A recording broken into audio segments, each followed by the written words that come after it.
G'day, I'm David Abrahams and welcome to Central Coast Newspapers Weekly News 5 at 5, February 11, 2022. COVID infections remain high across the region as reported by CCN's official daily data.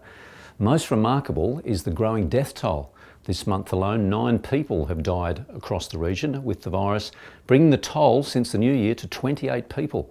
Sad and sober news for family and friends. Medicine costs have come into focus. After last week, we heard of appalling experiences in local aged care facilities.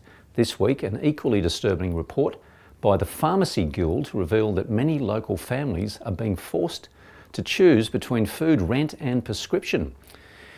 Pharmacy Guild National President and local chemist Professor Trent Toomey said to CCN this week, quote, "I see mothers in my pharmacy forced to choose which child gets the medicines prescribed by the doctor or not filling their own scripts because there's nothing left in the budget." He goes on to say, as community pharmacists, we are raising the alarm. See our news site for this revealing story. And the airport at Warnervale looks set to take off, excuse the pun, as the council's administrator gave the green light for the new master plan, effectively reversing the previous elected council's directions. In April last year, I think I was the second day in the job or third day in the job, the council endorsed a basic framework for what it would like to see the airport develop at, and that is as a light aviation hub, not seeking to have large passenger jet aircraft, etc. there that had been foreshadowed in the past. So we did a community survey and found about 75% of those people surveyed were in support of the airport, progressing along those parameters. And we're now moving to the next stage, which will be an RFI, essentially a request for information from the industry to say what sort of uses would be viable and valid there, what people would like to, and how they might like to invest in that space. From that, we'll then develop a business case about how you may want to develop the airport going forward. And at the same meeting, Council CEO David Farmer has announced the successful tender for the management of the Central Coast Stadium in Gosford.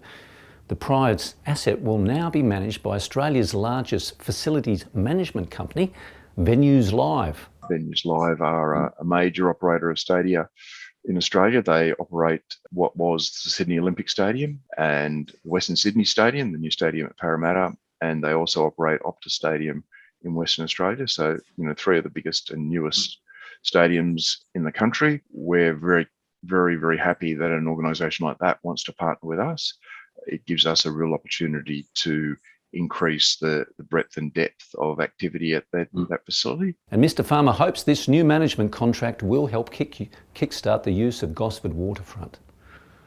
And a week of tough love for our sports people on the coast. For the Mariners, starting at Saturday evening with their FFA Cup final match against Melbourne Victory at Amy Park. Although the result didn't go their way, ending 2-1, Oliver Bozanic's late goal was a testament to the team's growing ability to perform under pressure. The strong team spirit was also witnessed on Thursday night's A-League match against Macarthur at Central Coast Stadium. The boys in yellow dragged themselves back from a 2-goal deficit.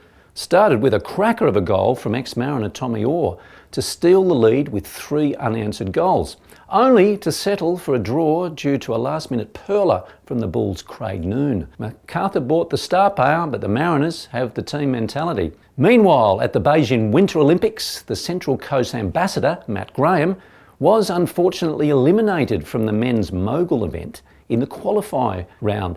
This is an underwhelming result for the previous Olympic silver medalist and FIS World Cup winner. However, it is a credit to his enormous character to have made it to China after suffering a broken collarbone earlier in the season. And in Hawaii, the Sunset Beach Pro is ready to commence, with Shelley Beach's Molly Picklum looking to improve on her promise shown so far in the championship tour. First up, she'll face Hawaiian Gabriella Bryan and Frenchwoman Johanne Defay, the latter of these responsible for eliminating her from the Banzai pipeline in January. Everything to surf for, Molly. And all these stories written by local journalists from the region's largest newsroom can be found on our news website without a paywall and in this week's print editions of Coast Community News, Coast Community Chronicle and the Pelican Post. And remember to subscribe to our email newsletter and our socials via YouTube, Twitter, Facebook, Spotify and Instagram for updates. Throughout the week, keep an eye out for our morning daily briefings and Sky Hull's daily news briefs. And we leave you this week with news of a new exhibition opening this evening at the Red Tree Gallery in Tuggerah. Alice in Dunderland is the brainchild of local mental health innovator Karen Adler, who we spoke to earlier today. Have a great weekend. Alice in Dunderland is about creativity and mental health, emotional health, health in general, and it's how the arts can be used to help oneself through tricky times, really, and these are tricky times that we're living in at the moment. People are welcome to come and see the exhibition, which is quite stunning, actually quite stunning, and features a lot of Central Coast artists, but also from Queensland and Canada.